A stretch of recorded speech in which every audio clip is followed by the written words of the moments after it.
Hello दोस्तों, आज हम लोग इलेक्ट्रिकल ट्रेड या इलेक्ट्रिकल इंजीनियरिंग कहें उसका सबसे महत्वपूर्ण चैप्टर पढ़ेंगे ट्रांसफार्मर। ट्रांसफार्मर इसका हिंदी होता है परिणामित्र। ये आज ट्रांसफार्मर का फर्स्ट चैप्टर शुरू किए हैं। एक दो क्लास में ट्रांसफार्मर कंप्लीट करेंगे। इसके जो क्लास होगा थ्योरी के साथ साथ ऑब्जेक्टिव भी करते चलेंगे।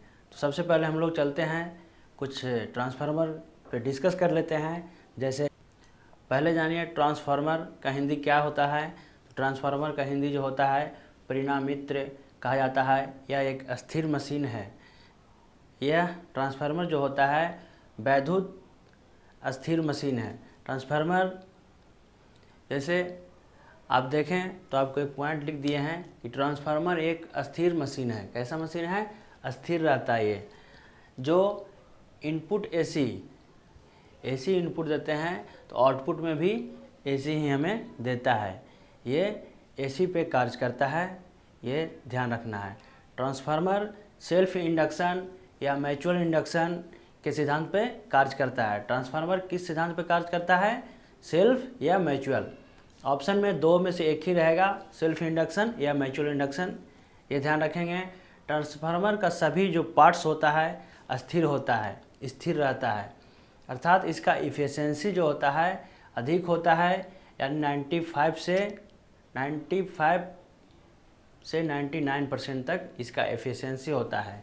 यह एक अस्थिर मशीन है। एक बार फिर से, ट्रांसफार्मर एक अस्थिर मशीन है। यह सेल्फ इंडक्शन और म्यूचुअल इंडक्शन के सिद्धांत पे कार्य करता है। ट्रांसफार्मर में दो साइड होता है। जिस तरफ सप्लाई दिया जाता है उसे प्राइमरी साइड और दूसरे तरफ सेकेंडरी साइड, जिधर लोड दिया जाता है सेकेंडरी साइड कहा जाता है।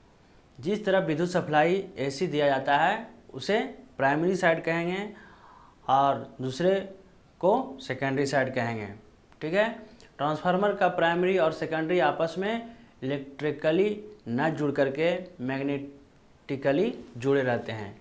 ट्रांसफार्मर का प्राइमरी और सेकेंडरी साइड जो होता है आपस में इलेक्ट्रिकली न जुड़ करके मैग्नेटिकली जुड़े रहते हैं। अब चलिए बोर्ड पे आते हैं। जैसे देखिए, ये ट्रांसफार्मर का कोर है। इसमें जो बाइंडिंग किया हुआ है, जिधर एसी सप्लाई दे रहे हैं, इनपुट में सप्लाई जो दे रहे हैं उसे प्राइमरी साइड कहेंगे ये। और जिधर लोड है उधर भी एसी आ रहा है, आउटपुट में लोड है, उधर सेकेंडरी साइड कहेंगे। ध्यान रखेंगे, प्राइमरी साइड जिधर सप्लाई दिया जाता है, सेकेंडरी साइड जिधर लोड रहता है। इसमें भी देखिए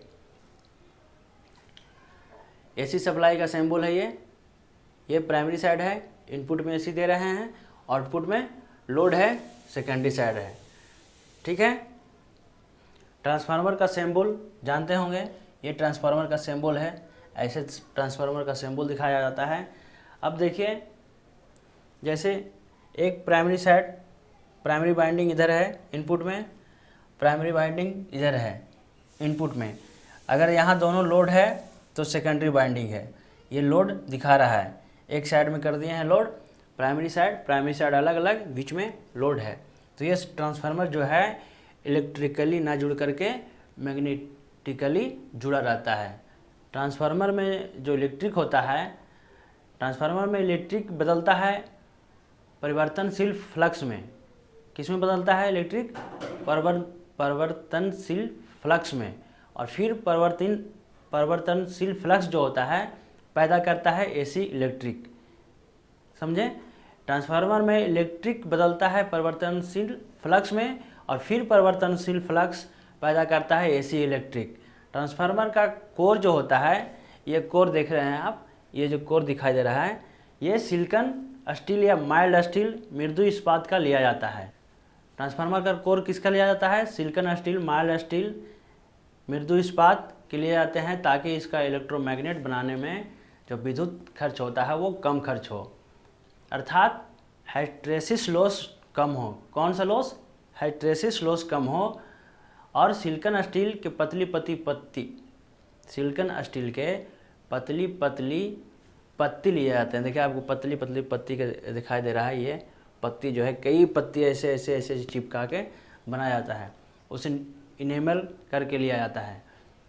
सिलिकॉन स्टील की पतली पतली पत्ती इनेमल करके लिया जाता है ताकि एडी करंट लॉस कम हो। कौन सा लॉस कम हो? एडी करंट लॉस कम हो। कैसे कम होगा? सिलिकॉन स्टील के पतली पतली पत्ती इनेमल करके लेने से एडी करंट लॉस कम होगा। ट्रांसफार्मर केवल वोल्टेज और करंट को बदलता है। ये ट्रांसफार्मर जो है वोल्टेज और करंट को बदलता है। वोल्टेज और करंट बदलने का जो तरीका है, जिस तरफ वोल्टेज, मान लीजिए इस तरफ वोल्टेज है, वोल्टेज अधिक है तो करंट कम होगा। जिस तरफ वोल्टेज बढ़ेगा करंट घटेगा, जिस तरफ करंट घटेगा वोल्टेज बढ़ेगा। यानी जिस तरफ वोल्टेज बढ़ेगा करंट घटेगा और जिस तरफ वोल्टेज घटेगा करंट बढ़ेगा। ये ध्यान रखना है ट्रांसफार्मर में। ट्रांसफार्मर जो होता है उसमें पावर जो होता है ट्रांसफार्मर में दोनों साइड में बराबर होता है। जितना प्राइमरी साइड में पावर होगा सेकेंडरी साइड में भी पावर उतना ही होगा। ट्रांसफार्मर ध्यान रखेंगे, ट्रांसफार्मर में पावर नहीं बदलता है। अभी देखें ये जो ट्रांसफार्मर है उसका इफ़िशियंसी जो होता है 95 से 99% होता है इफ़िशियंसी, ये ध्यान रखें। ये जो फ्रीक्वेंसी होता है वो भी प्राइमरी साइड और सेकेंडरी साइड में इक्वल होता है, बराबर होता है। प्राइमरी साइड और सेकेंडरी साइड में इफ़िशियंसी जो होगा वो भी बराबर होगा, पावर भी बराबर होगा, लेकिन वोल्टेज और करंट बराबर नहीं होगा। ट्रांसफार्मर सिर्फ वोल्टेज और करंट को घटाता बढ़ाता है, बदलता है। ठीक है। ट्रांसफार्मर का जो वोल्टेज है वो निर्भर करता है तार की लपेटों की संख्या पर, नंबर ऑफ टर्न तार की लपेटों की संख्या पे निर्भर करता है कि इसमें जो बाइंडिंग किया हुआ है कितने बाइंडिंग किया हुआ है, उस पर वोल्टेज निर्भर करता है। अब हम लोग देखेंगे वोल्टेज के आधार पे ट्रांसफार्मर दो प्रकार के होते हैं, स्टेप डाउन ट्रांसफार्मर और step up transformer. Transformer voltage के आधार पे कितने प्रकार के होते हैं? दो प्रकार के होते हैं, स्टेप डाउन ट्रांसफार्मर और स्टेप अप ट्रांसफार्मर। इससे देखने से पहले हम लोग सोच रहे हैं कुछ ऑब्जेक्टिव कर लिया जाए। ठीक है। जैसे देखिए पहला ऑब्जेक्टिव है कि ट्रांसफार्मर कार्य करता है केवल एसी पर, केवल डीसी पर, दोनों पर, नन पे। तो ट्रांसफार्मर कार्य करता है केवल एसी पे, ध्यान रखेंगे, इसका आंसर 1 होगा। दूसरा ऑब्जेक्टिव है कि ट्रांसफार्मर किस सिद्धांत पर कार्य करता है। तो अभी हम लोग देखे हैं सेल्फ इंडक्शन, म्यूचुअल इंडक्शन, दोनों या नन। ऑप्शन में रहेगा ये दोनों रह सकता है या एक भी रह सकता है। तो ट्रांसफार्मर किस सिद्धांत पर कार्य करता है? सेल्फ इंडक्शन और म्यूचुअल इंडक्शन दोनों के सिद्धांत पर कार्य करता है। ठीक है। तीसरा ऑब्जेक्टिव है ट्रांसफार्मर बदलता है केवल शक्ति, पावर, आवृत्ति, फ्रीक्वेंसी को, पावर और फ्रीक्वेंसी को या शक्ति आवृत्ति को या वोल्टेज और करंट को, दोनों या नन। ट्रांसफार्मर बदलता है केवल पावर और फ्रीक्वेंसी को, वोल्टेज और करंट को, दोनों को या नन। तो ट्रांसफार्मर बदलता है केवल वोल्टेज और करंट को। ठीक है। पावर और फ्रीक्वेंसी जितना प्राइमरी साइड में होगा सेकेंडरी साइड में उतना ही होगा। वोल्टेज और करंट को बदलता है। वोल्टेज ट्रांसफार्मर के तारों की जो वाइंडिंग होता है, लपेटों की संख्या होता है, उस पर वोल्टेज आधारित रहता है। जितना तार अधिक लपेटेंगे उतना अधिक वोल्टेज देगा और जिस तरफ जितना कम होगा उतना वोल्टेज कम होगा। तो ये वोल्टेज और करंट को बदलता है ट्रांसफार्मर। नेक्स्ट ऑब्जेक्टिव, ट्रांसफार्मर का इफ़िशियंसी होता है, कितना होता है? अभी हम लोग देखे थे ट्रांसफार्मर का इफ़िशियंसी होता है 90 से 95%, 95 से 99%, 99 से 100%। तो अभी देखे हैं हम लोग 95 से 99% तक ट्रांसफार्मर का इफ़िशियंसी क्षमता होता है।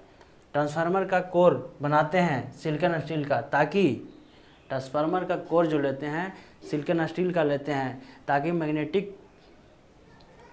मैग्नेट बनाने में उसे आसानी हो, उसमें विद्युत खर्चा कम होगा, तो ट्रांसफार्मर का कोर बनाते हैं सिलिकॉन स्टील का ताकि हिस्टैरिसीस लॉस कम हो, एडी करंट लॉस कम हो। ट्रांसफार्मर का कोर बनाते हैं सिलिकॉन स्टील का ताकि हिस्टैरिसीस लॉस कम हो, ध्यान रखेंगे। नेक्स्ट ऑब्जेक्टिव है सिलिकॉन स्टील की पतली पतली कोर बनाते हैं ताकि हिस्टैरिसीस लॉस कम हो, एडी करंट लॉस कम हो। सिलिकॉन स्टील की पतली पतली कोर बनाते हैं ताकि एडी करंट लॉस कम हो, ट्रांसफार्मर बनाने के लिए क्या क्या सामग्री चाहिए, क्या क्या आवश्यक सामग्री चाहिए उसको देख लेते हैं हम लोग। ट्रांसफार्मर बनाने के लिए आवश्यक सामग्री, सबसे पहले हम लोग सिलिकॉन स्टील का कोर लेते हैं। सिलिकॉन स्टील का कोर ये दिख रहा है ताकि आसानी से इलेक्ट्रोमैग्नेट बनाया जा सके जिसमें हिस्टैरिसीस लॉस कम हो, इसका ध्यान रखिएगा। WH इसे हिस्टैरिसीस लॉस कहा जाता है। Bmax FV जो होता है, अभी दिखाएंगे क्या होता है इसका जो होता है, ये फार्मूला है हिस्टैरिसीस लॉस का, ये ध्यान रखेंगे। यहाँ से यहाँ तक WH Bmax 1.6 FV जूल पर साइकिल या वाट कहा जाता है, हिस्टैरिसीस लॉस का फार्मूला है। दूसरा पॉइंट है कि सिलिकॉन स्टील के पतली पतली कोर लेंगे ताकि इलेक्ट्रोमैग्नेट बनाते समय, जो इलेक्ट्रोमैग्नेट बनाने के समय दरम्यान में जो लॉस होता है, एडी करंट लॉस कम हो, ठीक है, कम हो। एडी करंट लॉस कम हो, एडी करंट का फार्मूला देखिए, WH था यहाँ एडी करंट में WE है। ये फार्मूला ध्यान रखिएगा, इस फार्मूला दे देगा और इसमें पूछेगा WE या WH क्या दर्शाता है, F क्या दर्शाता है, T क्या दर्शाता है, V क्या दर्शाता है, Bmax क्या दर्शाता है। तो ये फार्मूला ध्यान रखिएगा। WE inversely Bmax B square max F square T square V square watt होता है, एडी करंट का फार्मूला है। इसमें स्क्वायर नहीं है, एडी करंट में स्क्वायर है, ये ध्यान रखना है एडी करंट का फार्मूला। इसमें WH जो है, देखिए WH हिस्टैरिसीस लॉस दर्शाता है, WE है एडी करंट लॉस दर्शाता है, Bmax है, Bmax जिसे कहते हैं, Bmax मैक्सिमम फ्लक्स डेंसिटी को दर्शाता है, Bmax मैक्सिमम फ्लक्स डेंसिटी को दर्शाता है। ये पॉइंट ध्यान रखेंगे। F जान रहे होंगे, फ्रीक्वेंसी आवृत्ति को बताता है। F क्या बताता है, फ्रीक्वेंसी आवृत्ति को बताता है। T जो है कोर का थिकनेस, मोटाई बताता है, कोर का थिकनेस मोटाई कितना है वो बताता है, मोटाई। और F जो है वॉल्यूम, जान ही रहे हैं, ठीक है। तो eddy current WE Vmax F square T square V square watt होता है, ये ध्यान रखिएगा। ये कुछ फार्मूला इंपॉर्टेंस है। अब तीसरा जो है लेते हैं हम लोग, इनेमल कॉपर वायर लेते हैं, जिसको कोर के ऊपर लपेटते हैं। जैसे ये कोर है, कोर के ऊपर जो लपेटा जा रहा है इनेमल कॉपर वायर आता है, जिससे ट्रांसफार्मर वाइंडिंग कहते हैं। इसी वाइंडिंग को ट्रांसफार्मर वाइंडिंग कहते हैं। ये जो है इलेक्ट्रोमोटिव फोर्स EMF को उत्पन्न, इससे इलेक्ट्रोमोटिव फोर्स उत्पन्न होता है Faraday law of electromagnetic induction के सिद्धांत से। किससे EMF उत्पन्न होगा, Faraday law of electromagnetic induction के सिद्धांत से, जिसमें देखिए EMF फार्मूला है, EMF फार्मूला है N d∅dt। N जो है तार के लपेटों की संख्या है, N क्या है, नंबर ऑफ टर्न, तार की लपेटों की संख्या N से, d∅ जो है परिवर्तन फ्लक्स को दर्शाता है, dt जो है समय के परिवर्तन को दर्शाता है। इसे हम ऐसे लिख सकते हैं, N d∅2 - ∅1 T2 - T1 परिवर्तन फ्लक्स को दर्शाता है, ∅2 - ∅1 T2 - T1 समय के परिवर्तन को दर्शाता है। ये कुछ बेसिक बातें हैं। हम लोग EMF जो है इलेक्ट्रोमोटिव फोर्स, मात्रा निर्भर करता है नंबर ऑफ टर्न पे। ये जो है इलेक्ट्रोमोटिव फोर्स जो होता है, इसका मात्रा निर्भर करता है तार के लपेटों की संख्या पे।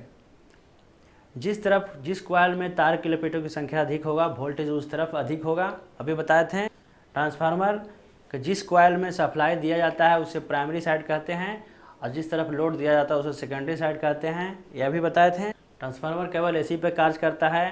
ट्रांसफार्मर सेल्फ इंडक्शन और म्यूचुअल इंडक्शन के सिद्धांत पर कार्य करता है। ट्रांसफार्मर केवल वोल्टेज और करंट को बढ़ाता है घटाता है। ट्रांसफार्मर में फ्रीक्वेंसी और पावर और फ्रीक्वेंसी परिवर्तित रहता है, कांस्टेंट रहता है, एक जितना होगा दोनों तरफ बराबर आता है, इक्वल रहता है। ठीक है, अब हम लोग नेक्स्ट क्लास में देखेंगे वोल्टेज के आधार पर ट्रांसफार्मर कितने प्रकार के हैं उसका कार्य। ठीक है दोस्तों, वीडियो अच्छा लगे तो दोस्तों को शेयर करें, लाइक करें, कमेंट करें और चैनल पे अगर नए हों तो चैनल को सब्सक्राइब कर लें, साथ में बेल आइकन जरूर प्रेस करें ताकि नए नए नोटिफिकेशन आपको मिलता रहे। फिर मिलते हैं हम लोग ट्रांसफार्मर के नेक्स्ट क्लास में, तब तक के लिए धन्यवाद।